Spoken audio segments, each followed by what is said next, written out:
Hi students, this is Mr. Liao. In this lesson, we will specifically learn how to interpret and compare histograms and also box plots. Standard deviation is something that we have learned in the previous lesson. Sigma is the population standard deviation and capital letter S is the sample standard deviation. And standard deviation is a value that summarizes how far data is from the mean. In other words, it actually gives us some information about the spread of the whole data. Whenever we actually try to represent data in a histogram, it is called distribution. We have symmetrical distribution. It's a distribution that is approximately symmetrical. A lot of times in the future, you will learn something called a bell-shaped curve. And typically looks like that. And in this case, it's almost symmetric because you can have like a line symmetry in the middle, and then the left side and the right side are kind of symmetric. Uniform distribution is a symmetrical distribution that looks rectangular. So for example, if you have, and by the way, you might be like, how did a histogram become like a curve? Well, a histogram could actually be looking like that. And then you have more maybe, and then things like that. And then the right side is kind of very similar. So that would be a histogram. And now if you have a histogram that's like almost just all the same all around, all the way, even if they're like slightly off, that is still going to be represented as a uniform distribution because it looks like a rectangle. Now, here's some more examples.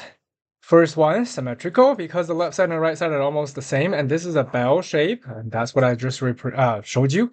But this one is also a bell shape. It's just the whole thing is kind of a bit more evenly spread out, like that.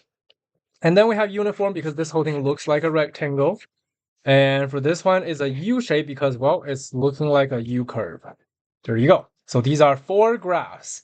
And as if you pay attention, you can see they all have the exact same mean. They all have the exact same median. IQR and the standard deviation are different. So the question is, look at all 4 graphs. What do you notice about the relationship between the mean and the median for the symmetrical distribution? And all 4 of them are symmetrical, and you can see the mean and the median are actually all the same. So they are, even though you're like, they're exactly the same, but this is a perfect data set. In real world, we may never actually have a perfect data set. So we can say the mean and the median are approximately equal to each other. And now you can actually see the IQR and the standard deviation are different. This one has a pretty big standard deviation, and that one as well, because if our mean is right in the middle, you can see the data, there are more data that are further away on the side, so of course that's going to have a higher standard deviation. And the first one has the smallest because the mean is right in the middle, and most of the data are kind of very close to the mean. Only a small amount of data are on the side. That's why the standard deviation is smaller. Then we also have another kind of symmetrical. They are actually bimodal because you actually have 2 mode. Since each bar is actually the frequency bar in histogram, that actually represents a mode right here. So this is bimodal like this, or like that. If you look at graph 5 and 6, why does the standard deviation increase? Please pause here and try to answer that question. Here you go. As more data points occur further from the mean, the standard deviation increases because the mean is still right in the middle, which is at 5.5. And then you can clearly see the standard deviation is getting further away. Even the one on the left is not that small because even though the mean is right in the middle, you actually don't have data exactly in the middle. Even the orange part and the blue part are kind of having a bit distance compared to the mean. And then, of course, graph 6, you have more data on the side. That's why the standard deviation is bigger. Then we have graph 7 and graph 8. One is called skewed left, the other is called skewed right. Look at graph 7 and 8. Why is it called skewed left and why is it called skewed right? For graph 7, it's called skewed left because the mean is pulled to the left of the median. So you can see the mean is actually at 7.25 and the median is actually at 8. So the median is right here in the box plot at 8. But the mean is actually smaller because you do have some data on the left side. So the mean is actually, in other words, smaller than the mean. In that case, it's called skewed left. here's another way to think about it, is you have more data on the left. I mean, the left side is more spread out compared to the right side. That's why it's also called skewed left. If you think about the box plot, the left 50% of the data is actually way bigger than the right side 50% of the data. So it's called skewed left.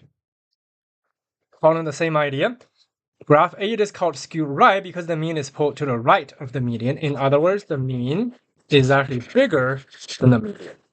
The median is right here, it's quite a bit to the left, and the mean is actually slightly bigger because you have data on the right side to drag it over.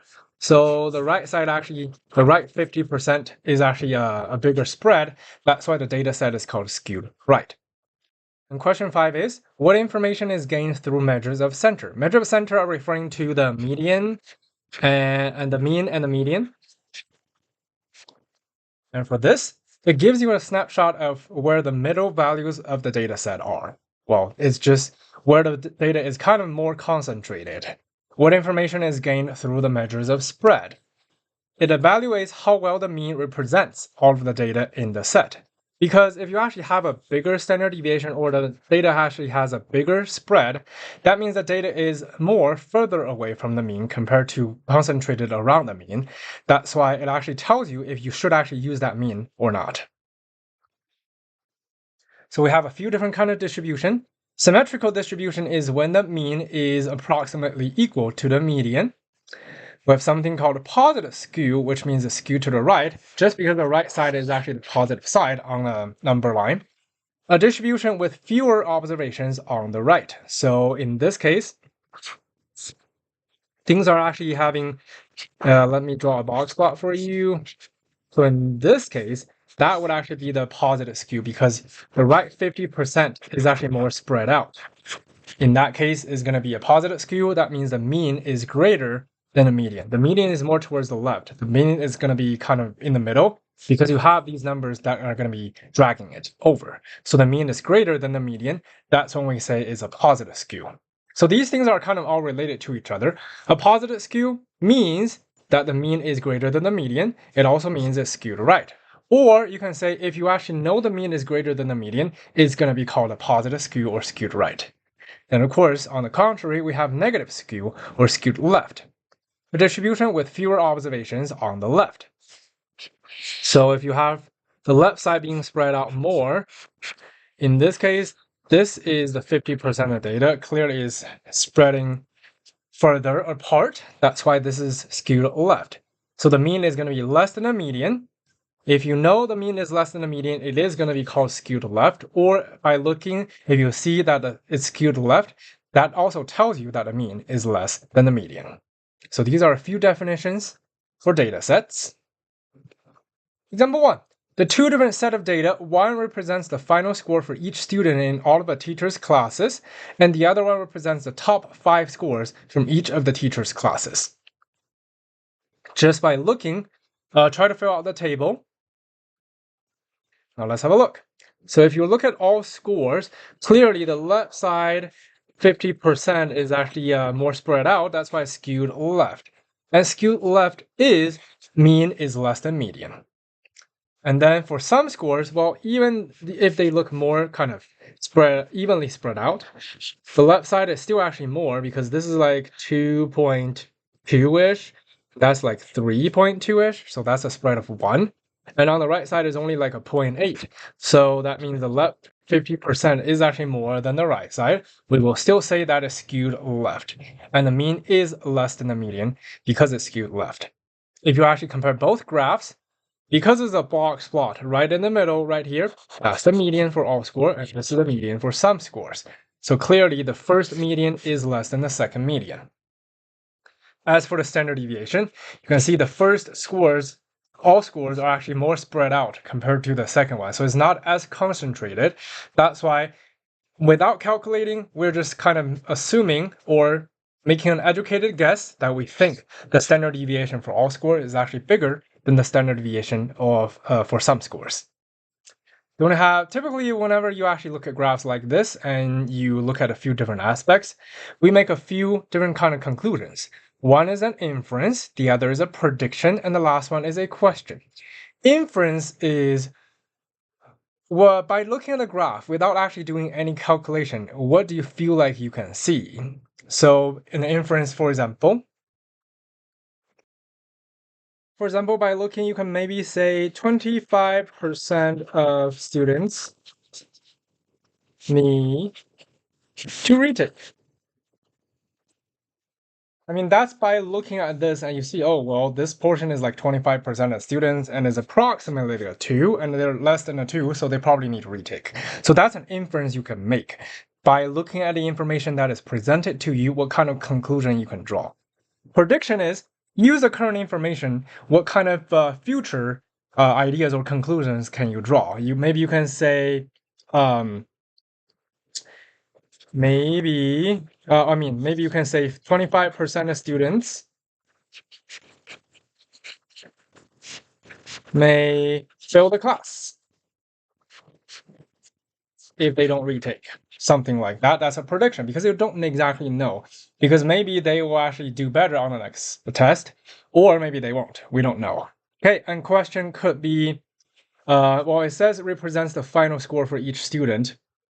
And the question you could ask is, what class is this? And that could, or what grade? That could kind of give you more information for you to get more conclusions. So these are the few different aspects from a data set. Now, in previous lessons, we have seen examples with some data points far away from the majority of the data points.